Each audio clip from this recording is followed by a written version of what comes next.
প্রথমত কোটা আন্দোলন নিয়ে যেটা হচ্ছে জানেন, এত ডিপলি রাজনীতি আমি কখনো করিও নি, জানিও না, বুঝিও না। যারা যে কমেন্ট করবে বা করছে আসলে ওগুলো তো আমার নিয়ন্ত্রণে নাই বা আমি তাদের কিছু বলতে পারবো না। তবে আমার রেসপেক্ট অবশ্যই ওনাদের করে। আপনি যদি কোনো দলকে সাপোর্ট করেন অবশ্যই প্রকাশ্যে সেটা বলা উচিত। আপনি বলবেন না, আপনি একদম অনেকেই আছে যে সাপোর্ট করে কিন্তু বলতে পারেন। তো আমার কাছে মনে হয় যে যে প্রত্যেকে যে যা দল করে সেই সম্মানটা তার প্রতি থাকা উচিত এবং তার মতো করে সে দেশের জন্য কাজ করবে, এই মানসিকতাই থাকা উচিত। তো যারা যে কমেন্ট করবে বা করছে আসলে ওগুলো তো আমার নিয়ন্ত্রণে নাই বা আমি তাদের কিছু বলতে পারবো না। তবে আমার রেসপেক্ট অবশ্যই ওনাদের করে। প্রথমত কোটা আন্দোলন নিয়ে যেটা হচ্ছে জানেন, এত ডিপলি রাজনীতি আমি কখনো করিও নি, জানিও না, বুঝিও না।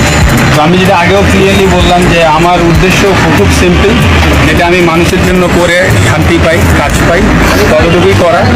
আর আপনি আমাকে যদি একেবারেই ডিপ লেভেলের পলিটিশিয়ান ভাবেন, সেটা হয়তো বা আমি এখনো না বা আমি হইনি। তো আপনি আমাকে ওই লেভেলে ভাবলে সেটাও আমার সাথে অবিচার হবে, কারণ আমি এখানে আমার এক্সপিরিয়েন্সটা টোটালি নিউ। তবে হ্যাঁ, আমি যেটা বলেছি অবশ্যই আমি ভালো কাজ করতে চাই, সেটা সামনে হয়তো বা দেখা যাবে আমি কতটুকু করতে পারি। কিন্তু কথা আমি বলতেও চাই না এখন, এমন কোনো কথা আমি বলতে চাই না যেটা হয়তো বা কালকে আপনি মিলাইতে পারবেন না। তো